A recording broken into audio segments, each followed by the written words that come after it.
Angin puting beliung gegerkan warga siang ini. Hujan lebat yang dibarengi dengan angin besar membuat banyak perabotan yang ada di pinggir jalan terbawa angin. Bahkan ada satu pohon yang sampai tumbang.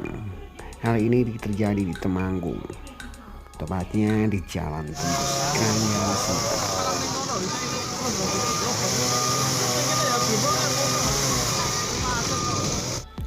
Kemacetan pun tidak terelakkan. Hampir dari tempat kejadian sampai lampu merah Kranggan terjadi kemacetan. Hal ini sambil menunggu dievakuasinya pohon yang tumbang.